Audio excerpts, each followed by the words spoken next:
সম্প্রতি আটলান্টিক মহাসাগরের একটি প্রমোত্তরীতে হান্টা ভাইরাসে আক্রান্ত হয়ে ৩ যাত্রীর মৃত্যুর ঘটনায় বিশ্বজুড়ে আলোচনার কেন্দ্রবিন্দুতে ব্যাধিটি।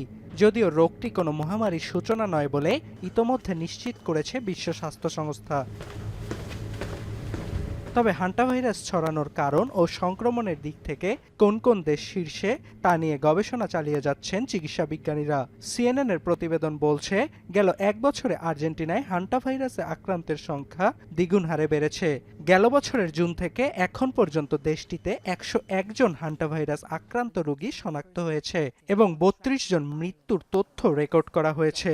এর মধ্যে সবচেয়ে বেশি ৪২ জন রোগী শনাক্ত হয়েছে বুয়েনোস আইরেস প্রদেশে।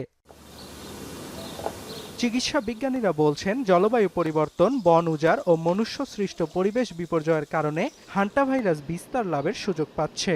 কেননা জলবায়ু পরিবর্তনজনিত কারণে তাপমাত্রা ও বৃষ্টিপাতের প্যাটার্নে আসছে পরিবর্তন। এছাড়াও খরা, অতিবৃষ্টি ও দাবানলের মতো প্রাকৃতিক দুর্যোগ প্রায়শই ঘটছে।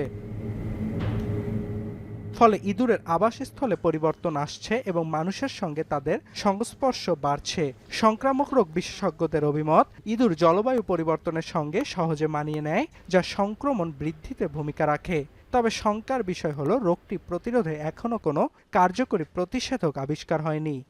Yeah, unfortunately, there are no specific vaccines for hantaviral diseases. There are no specific antivirals to treat the disease in humans with.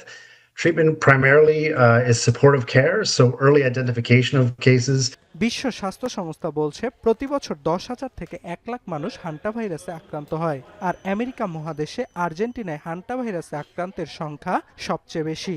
২০১৮ সালে দেশটির দক্ষিণের পাতাগোনিয়া প্রদেশে রোগটির প্রাদুর্ভাবে ১১ জন মারা যান। অর্ণব প্রসাদ, এখন বিশ্ব।